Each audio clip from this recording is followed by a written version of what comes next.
Bill and Marty, and we have a very special guest. Very special guest. This is John Chang from Black Powder Red Earth, and he is going to do everything related to the artwork, the game, the world that it is. Welcome. We appreciate you being here. And let's start off with, how did the game develop?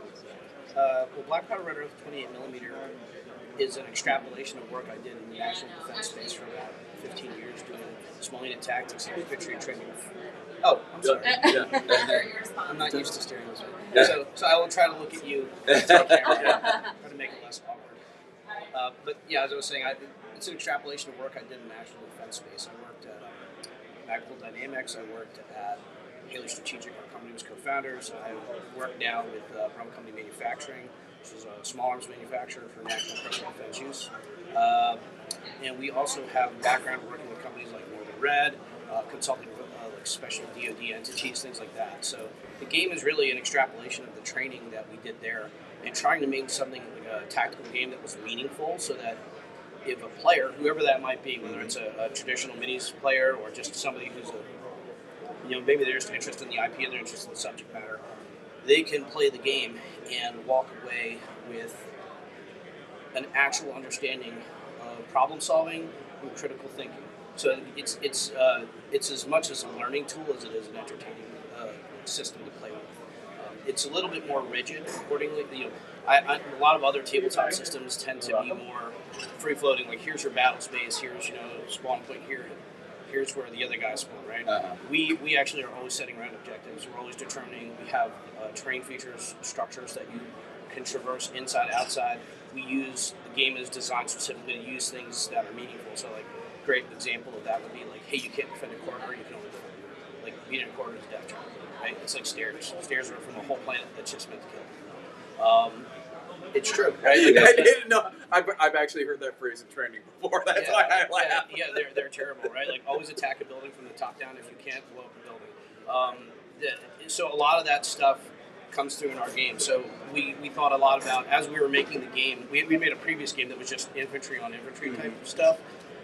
When we started 28mm, I wanted to really look forward into drones, because drones, UAS, I believe they were going to be a significant part of all future ground fights. That's very true. Yeah. That is bearing itself out, as we see in modern conflicts that are going on right now.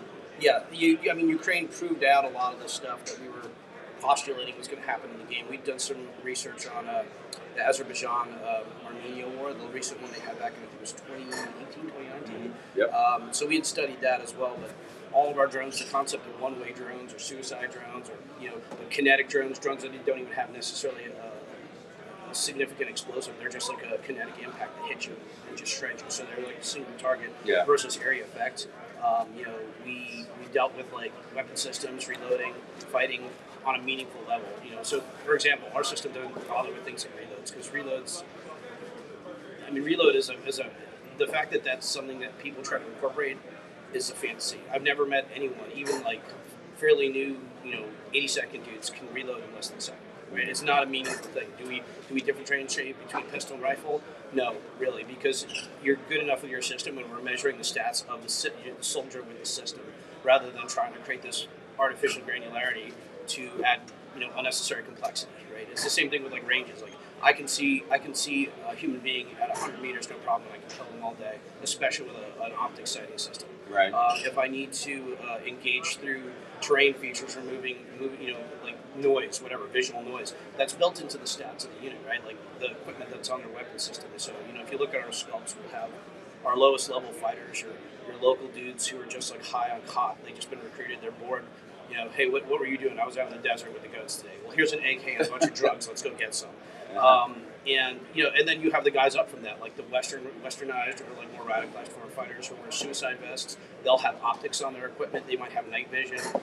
Then you get up to like your Syrian and Chinese mercenaries, which are actually now employing like a more modern weapon system, like AK with a 545 round, red dot optics, lasers, night vision, helmets, ballistic vests. It's Chi-Com, so it doesn't stop like M85, A1. Yep. I normally just do 70 grain. I just say tell everybody 70 grain. 70 grain, no lead ammo. That's what we're measuring. It lets it, right? Like because it burns through almost everything. Gets the job done. Yeah, it makes it a really really nice mess.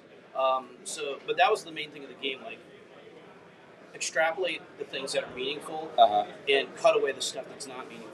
And, a lot of that just comes from training. Like, what's important when you train? Like, if you've ever done any kind of like urban movement or CQB or whatever, it's really not that different, right? It's all just patrolling, and the whole thing is like, where am I looking? How fast can I see things? How fast can I respond to them? So accordingly, the game is all about, like, when I look at the battle space, there's no artificial limitation on what I can see. Right. Like, if I can see a guy, I can put rounds on him. And I was at Nova last year, and we were doing demos, and it was great. We were in this sort of like, I guess, concave area where they had all the demo stuff set up, and it was perfect. It was kind of in the center, so if somebody's like, well, how can you hit somebody 20 yards away through people? I'm like, really? Can you point at that guy right there in that crowd? Yeah. So I can put rounds on him. I can kill him right now if I need to. And it's like, oh wow, really? Yeah. Yeah, well, because most close combat is, we call our game not a skirmish game, which is, I guess, that's the more way like a gamer would think about. Oh, skirmish. That's what scale. We say close combat. It's unspecifically unforgiving close combat because, like, fighting with human beings at close range is truly unforgiving. Law enforcement, you're putting hands on people all the time. If you're military, especially if you're not trying to kill everybody, you're putting hands on people. But even if you are, you're still close, right? Like in Ukraine, we see the average engagement range is about, I think, 125 to 150. Iraq, when I was doing a lot of work with the dudes there, the average engagement range was 75 to 150.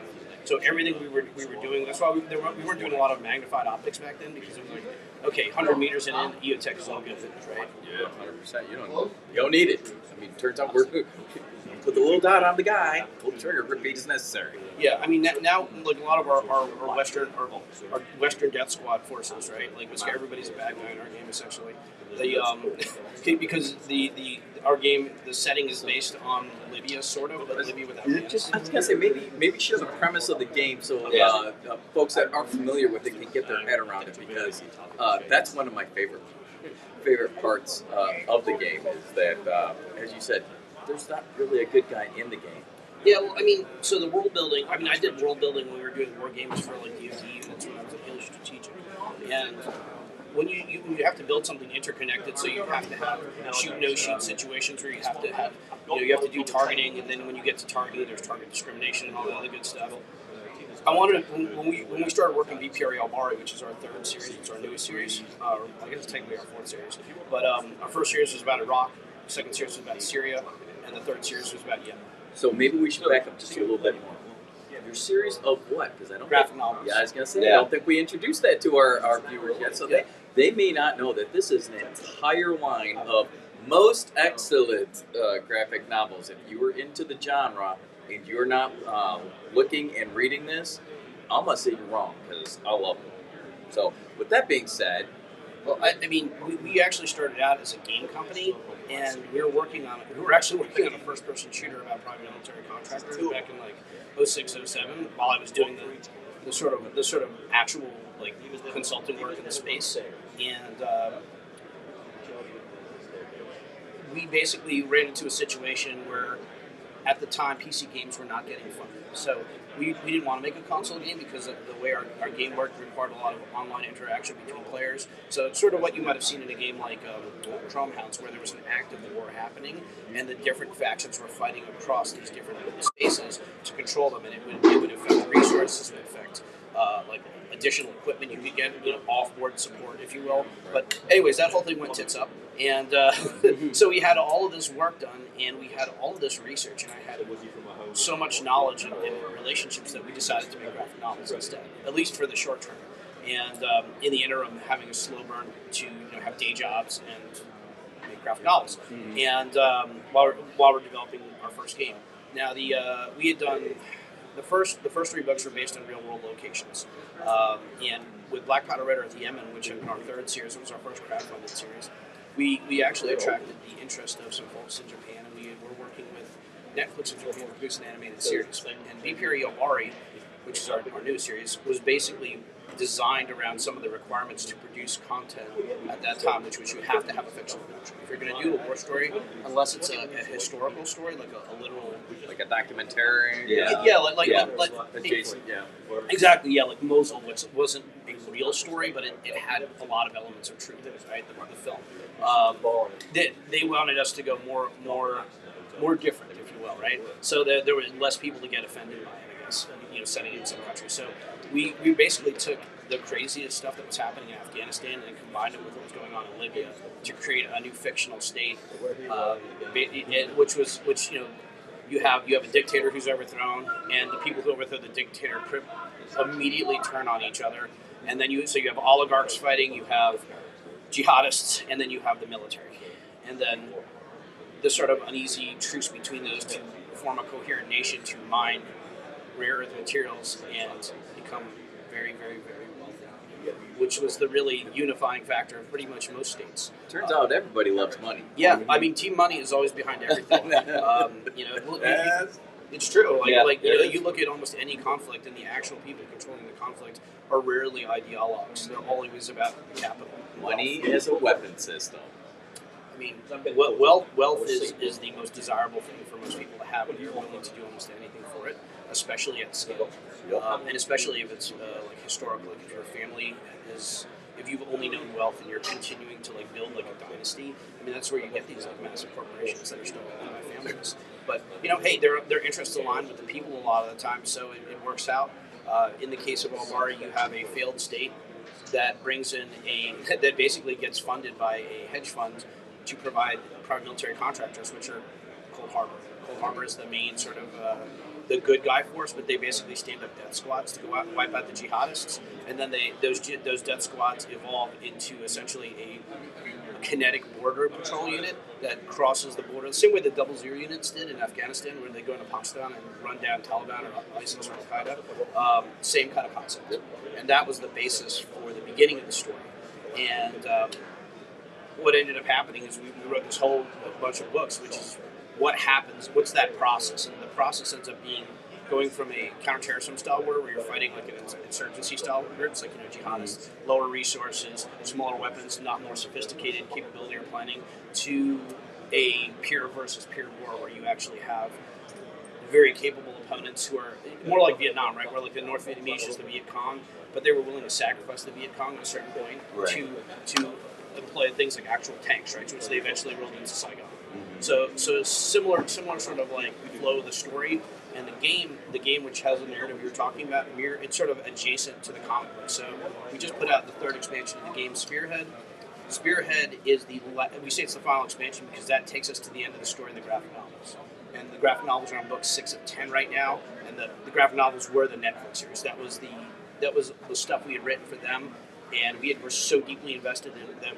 Basically, I signed the final deal in February 2020, and everybody remembers what happened in February 2020. Yeah. So I saw That's tough, brother. Yeah, it sucked. I mean, 2 of the guys in the production, 2 of the senior people died during COVID, not of COVID, but they died during COVID. So it basically, there's no mechanism for us to resurrect that project right now. I mean, it was really cool to be working with the Japanese studios because they didn't have a lot of the same issues that say an American creative will. They don't want to, they're not going to shy away from actually showing realistic stuff because it might hurt people's feelings. You look at anime, and a lot of it is bullshit slice of life stuff now. It's the roots of anime were more serious storytelling as an art form, and there's still content coming out that today. Cyberpunk Edge Runner is a great example of a fantastic series that, I mean, in many ways excelled even beyond the game that it was based on. Right. The world is very compelling. The story is very compelling, and you have empathy for the guys going through it, but you also see that what other decisions are they going to make? Right. It's not that they're making bad decisions. It's that they're making the best decisions they have. Right? They can only work with what they got. Yeah. Well, and it's funny because that ties into a big thing in BPRE where Black Powder Red Earth is much more of a tactical game, it's a strategic game. We have much more in common with chess than something say a 40K style game, right? Because of our phasing, which involves direct fire, maneuver and finishing, which if you know what those things mean, that's exactly what they mean in the game too, right? Like direct fire, I'm taking up a good solid fighting position. I'm spending each turn is about 15 seconds, so I'm spending that full 15 seconds building a fighting position and laying rounds into whatever I'm trying to engage. If I choose not to activate there, my units can then go into the maneuver phase. They can move and shoot, shoot and move, shoot, move, open doors, close doors, blow doors up, drop buildings, whatever, right? Like the fact, I mean, that was an important part of the game. Yeah, You could actually affect our battle space, right? You literally can drop buildings and kill everybody inside. You can drop chemical weapons, and well, that's an important thing, right? Like that's the kind of thing that like people don't appreciate. That like in Ukraine, coming in hot. you don't even need that, right? Like you look at Ukraine and like the tactics they were using is they're pulling back across Bakhmut is to put satchels, like thermobaric satchels in buildings and drop them so that the advancing Wagner and Russian troops have nothing to use as cover. So they have to move into machine gun, very organized machine gun fields of fire, which are massacres, right? Yeah. And that I mean, our game ended up being structured a lot like that because the Western Coalition, I keep calling the Western Coalition, the sort of Cold Harbor guys, they're essentially organizing American fighting forces, machine guns, riflemen, grenadiers, and then systems operators are throwing drones. In your Op4, you've got drone guys, you've got light machine guns like RPKs and grenadiers, but they're support elements. They're not supposed to be doing the brunt of the fighting. Sure. Most of your like low-level jihadists were the guys who would be pushed up front. And they're very low cost, low skill, but there's a lot of them. The new expansion introduces a peer level opponent faction. So one of the things, as you see in Russia and we in Ukraine, I should say, we've incorporated in the game is the newer factions actually have every soldier as a center as a part of the game. So you can have like systems operators who are controlling drones, and then all of their forces that are acting forward. You can activate both at once, but like just a rifleman up here could throw a drone into an area over here without that exposing your actual drone. We played some games last night, and I mean, it's just people who it took a minute to get used to because like drones, like you start throwing FPVs and everything because that's the fastest way to kill people, right? And like that's exactly what works in the game. And I mean, and that's the whole thing of the game, right? Like people are incredibly fragile. It's incredibly easy. Like I used to hear the human body is not impressed by bullets, but as we've gotten better at making better bullets, the human body is extraordinarily impressed by that, right? Like you see limbs getting sheared off by 5.56 at this point with a couple of good hits, or a 300 blackout will shear somebody's like they'll hit you in the thoracic cavity and organs are just coming out everywhere, right? It doesn't matter. So like I'm going for the good stuff every time, right in here. Right, that's what I trained every repetition. That's what we train people for every repetition. So that's what I assume my professional forces are doing versus my guys who are just like letting it go from the hip. Yeah. And their stats reflect that. So part of it, I mean, I'm jumping around a little bit here, but like when we were doing that, like a big part of like getting that to feel right, with getting the balance of like what does a low level guy cost versus a high level guy, we have a pretty good balance for that. Good. And we have I mean, most people call it Overwatch. We call it immediate action, but immediate action is like, oh fuck, I gotta kill him. Yeah. Right. So it's not an aim shot. You're losing the that sort of prepared nice sight picture that you want to have. We have different modifiers for that feel good for when people play it, and it's kind of a testament to I think our game that a lot of our gamers are actual former or present military. Typically, junior NCOs and NCOs really like our game. Awesome. I mean, and we've kind of had this relationship with Special Operations in general for a while, where it's like, I mean, the forward to our collected edition of the first two series was written by a former troop commander at the Asymmetric Warfare Group, where our books were a part of their library. And that I think that's very telling when you've got dudes that are on that level. You got ASW saying, "Hey, these are things that we recommend you to, kind of, iron sharpens iron, as we like to say." And this is another way that you can hone your mind, not just your physical skills, is play your game. That says a lot, brother. Yeah. Well, I again, the purpose of games should be entertaining, but like not just like you see with like video games. Like I don't enjoy a lot of new video games because I don't feel like they revolve around skill. They revolve around like buying accessories to make you better, or in the case of a lot of tabletop stuff. Yeah. It's about learning rule systems and like how to leverage the rule system against an opponent versus how to leverage your skills, right? Yeah. Like shooting is like 3 or 4 basic things, right? Like sight picture, trigger, target transitions, controlling your weapon system, and then ability to deal with malfunctions. It's not super simplistic. It's not very big. The Army publishes the manuals of how to do everything. right? Like the Infantry Rifle Platoon and Squad is a fantastic manual. And like any game where you can't do the stuff in a rifle platoon and squad is not interesting to me, because that's actually how you fight people, right? Like how many games are out there that you can create a dilemma for your opponent? Like that's a key part of our game, just like in chess. You know, bishops, bishops and rooks control lanes, right? You build control points, and then you use knights to hit. Right, you create like skirmish lines with your pawns to defend each other and make it difficult to penetrate your lines. Right, you don't bring your queen out right away; you protect it with the king. That's an incredibly sophisticated game that I think most people don't appreciate still to this day. But it's the kind of thing that I want in a game. Like, you know, when we try to explain it to people who don't play chess, it's like, oh, do you know what squad leader is? And they're like, I have no idea. I've never heard of it. I'm like, okay, that's not surprising. But Next up. yeah, but I mean, our game is really an extrapolation of like squad leader. Nice. When he designed it, you know, he wasn't working for the CIA yet, and after he made that game, he basically got headhunted and spent the rest of his career at the agency, right? Because he got out, made one more game and passed away, if I remember correctly. Like I think I heard his last interview recently. He was a really smart guy. He really understood like the to like how to abstract time, which is one of the most important things when you're fighting people. Because I'm thinking about where I'm going, I'm thinking about where he's going, and I'm thinking about how to stop him from doing what he wants to do. And I'm trying to get him to make bad decisions. I'm trying to get him into a point where he's got so many problems that he can't deal with them all. Right? I'm trying to create dilemmas for my opponent, and that's a fundamental concept of fighting human beings, whether it's in gaming or in real life, or even like you know, with your job, like trying to create, like, how am I creating solutions for myself and possibly dilemmas for my opponent? Sometimes just creating better solutions for myself is creating dilemmas for my opponent, right? True. So, I mean, BPRE in that regard is a pretty unique game, I think, in the space. But admittedly, I also don't play a ton of stuff in the space. It's funny. I said that the game is a combination of two things. The other game that's a huge influence to me is Space Hulk. Oh, really? Yeah, I love Space Hulk. It came with the maps, came with everything you needed to play. You put it together and you're gone. And it, like you can play a game in 30 minutes, 40 minutes. That's our game is similar.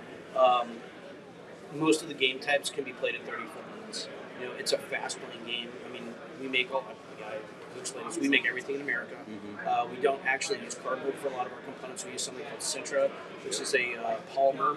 It's weather-resistant polymer, waterproof polymer.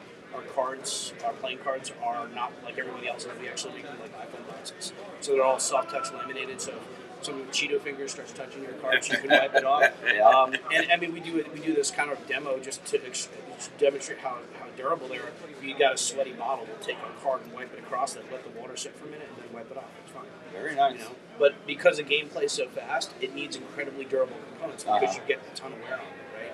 You know, you get together with your friends and you're like, hey, I want to play 2-3 hours. That could be 4 or 5 hours. Yeah. So you're going to be doing a lot. But anyways, I'm running my mouth. Well, great. One of the other things, you know, since we're talking about, you know, kind of your game components a little bit, the actual miniatures, figures themselves, are excellent.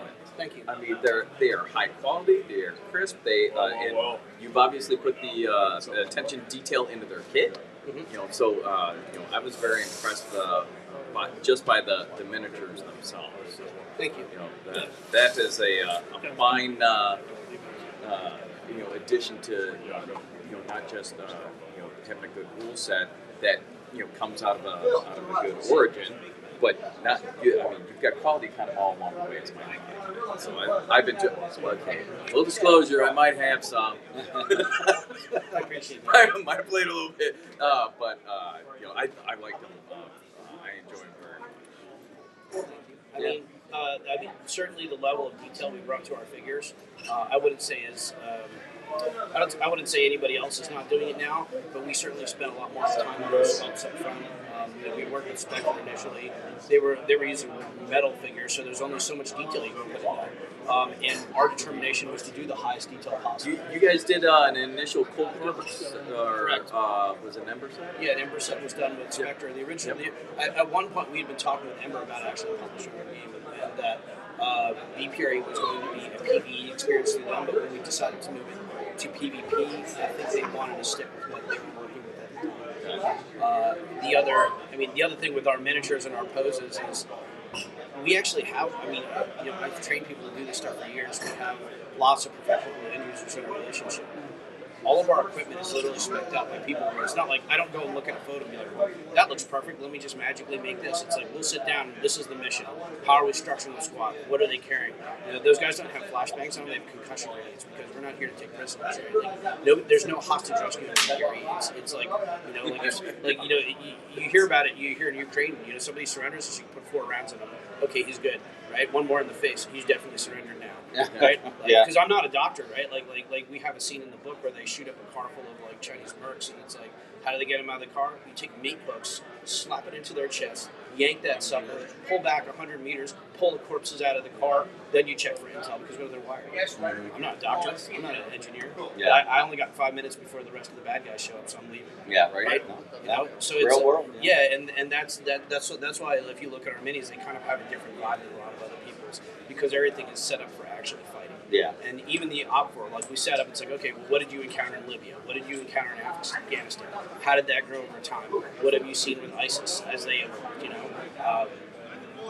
And not a lot of people have access to that. So we'll see, like, we were famously knocked off by Call of Duty. They took some of our photos and actually had them in the initial launch of Modern Warfare because we were the best source for what looks right out there at the time. Yeah. And then they got a cease and desist and pulled all our stuff. Oh, jeez. Well, I mean, what are they going to do? Like, we're not going to sue Activision. Yeah. Like, we're not, like, I don't know. I don't know. They could have paid you. I'm just saying. I mean, they could have, but that may have opened other doors. I'm just saying. So we'll see. But I'm sorry, I keep. No, you're fine. Going Not a worry. So the thing I take away from is high quality, whether it's your artwork or the game itself. The realism of the play. There's not a lot of extraneous rules and hey, you got to do this action to do this action. You take real world training, knowledge, and bring it to the tabletop. So if you're looking for a hard, fast-hitting game that's going to emulate what really goes on in the world, this is the game for you. And I think a lot of people, me in particular, I like the realism. I like, we've been there, done that type of stuff, and let me ask you this. How do you address people that say that's a little too real? Have you had people come up and go, that's a little too real? For sure. And I'll typically refer them to one of the other games that are out there. Yeah. I mean, we use very different language, right? Like, again, we're a close combat game, we're not script. Yeah. If BPRE is too real for you, if you want to do some Hollywood, like, I want to do a hostage rescue with shotguns on a boat, it's like, hey, man, like there are a million other products that have answered your question, I'm not trying to make something for everyone. Sure. I'm not selling M&Ms. Yeah. Quote of the day. Not selling M&M. I listened to a guy talk about skin diver watches earlier today, and he had made a really interesting analogy that, skin diver watches, dive watches, one of the most popular things for men to wear today, like some kind of sports watch. So he's compared them to fried chicken sandwiches. He's like, you can get a pretty decent fried chicken sandwich starting at like fast food level if you're acceptable with that, and that's like really cheap Seiko. Yeah. But you can go all the way up to like farm raised, just killed, freshly cooked, perfectly cooked with a handmade. The breading is all handmade. The lettuce perfectly sliced. Correct pickles, just the right amount of sweetness, and that's your Rolex. And like we're probably more making a Rolex than I am worried about making a Seiko. Gotcha. That's the kind of work I like to do. I like to make the best possible thing, and hopefully there's enough people that we're able to keep doing it as it is. So that's nice. But it's funny. The thing I would say to most people who get attracted to the game, despite the subject matter, is that it really is an unusual game because it is about critical thinking and problem solving. Mm-hmm. It's much more about playing your opponent than playing the rules, and that. I mean, just from a gaming perspective, I want to sit down and play somebody. Yeah. That's what I want. Like, I want to see people thinking. I want to see people. I mean, games are supposed to teach us things. They're not just supposed to be mindless entertainment. We throw a bunch of dice and here. Woo. No, I mean, that's not why I do this. Yeah. Right? Like, I'm also like a really boring person when it comes to guns too. Like, I don't care about shotguns. I don't care about anything that's not immediately practical. Like, I've shot AKs. Could give a shit about it. The only reason I ever picked up an AK is I was supposed to go to Iraq one time, and they're like, well, if you're in the truck and everybody dies, you probably know how to use this because you only shot M4s. I was like, I guess that's a good point because that's all anybody had at the time. so I did an AK familiarization course and was basically hitting targets at 300 or 400 meters with irons in like a week. You know, like pretty consistently on the move, whatever. It's not a bad rifle. I'll take an M4 any day, right? Like if it's user preference, M4 Glock, Glock 17, Glock 45, Glock 19X, whatever. Like I'm super basic, 9mm. Does it shoot straight? Awesome. Straight fire every time, bam, consistent as hell. That's all I care about. Mm-hmm. Like I don't give a shit about 1911s. I don't care about any fancy guns at all. Like none of that matters to me. I see these things as tools to like achieve objectives. Yeah. And the game very much is the kind of thing where I hope if you play it enough, it's almost like getting educated, right? Like you're starting to see things differently in your life. You're starting to understand basic stuff like little things. I don't know if you guys do this. Like I make sure all my pockets have the same stuff in them every time I leave the house: keys, wallet, phone, gun, blade. Every day consistently, my bag is the same thing: power, medicine, power, additional like toiletries or like toothbrush, toothpaste. It's super boring, but it works. Yeah. Like Faraday bags for any passports or documents. Laptop sleeve, laptop outside, iPads inside. I mean, I'm very regimented like that because that's the best way to. I feel like that repeatability means I don't have to think about that anymore. I always know where things are, and then I can focus on actual real things that are real dilemmas in my life. You know, like if I go out to my car and it's got a flat, which will never happen, hopefully. But if I ever go out to my car and it's like I'm not worried about anything else because I know exactly where to go for my phone. I know exactly where to go. To like I know what my wife's phone number is. I don't have to look it up on a phone.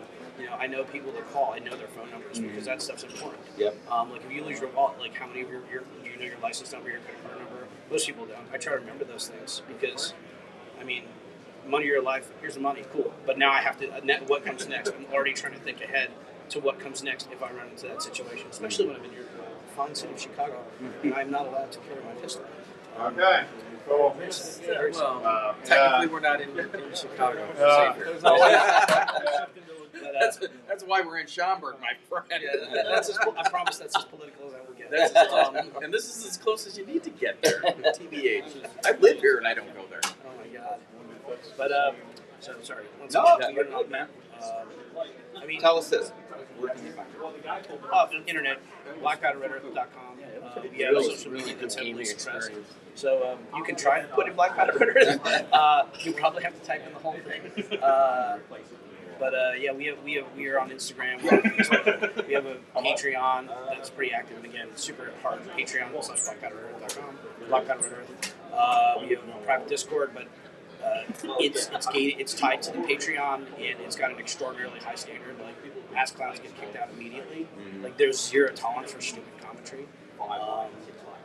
Like literally zero tolerance. We posted. We were part of an article last week exposing Holosun's ties to the Chinese defense contractor Wanik, which we reported to federal authorities 3 years ago. We don't know if this happened yet. Still, thanks a lot, feds. Yeah, we got tied to that, so we had a flood of people coming in to tell us how toxic we were. I was like, that's great. I found a picture of Hanoi Jane doing this, and I was like, this is the perfect opportunity to finally use this photo. And that was and send that, make sure they read it, banned it next. Like just enough to be like. As it turns out, it's true. Yeah, I mean, you might have a point. But I mean, and the funny thing is, we learned about this stuff. We uncovered all this when we were researching the book because we wanted to have the most authentic representation of what Chinese would feel to proxy agents. So we did tons and tons of research on it, and that's what we came up with, and that's how we discovered I never heard of Wanik in 2018. Yeah. I had no idea who they were, and yeah, I kind of became an expert on that for a minute. Well, we're going to go ahead and wrap it up there. Make sure you check out all their social media. If you have not gotten the game, you need to really dive into it. If you're looking for something that's going to just blow your mind, this is one of those games. The minis are spectacular. The artwork is amazing. Check out the graphic novels as well. It's one of those things that when I found out about Extreme, and all of a sudden it just bam was right there, and it's just mind blowing. I think it's amazing. Thank you very much, Appreciate sir. it. So, Artie, any last thoughts? I concur with all of yours, and I think this is one of those if you know situations. You look at it, you read 3 things about it. Either this is your vibe or it's not. You're going to sort that out super quick. And for many of our viewers, I think it's probably going to be your vibe. So I encourage you to check it out. Like Bill said, hit them up on their social medias and dive into the game. All right, guys. We'll see you next one. Make sure you comment below. If you have any questions for John, you can post them there or go to his sites and post them there. And if we have any comments, we'll make sure we get over to him so he can answer your questions. Till next time, we'll see you in the next video. Take care.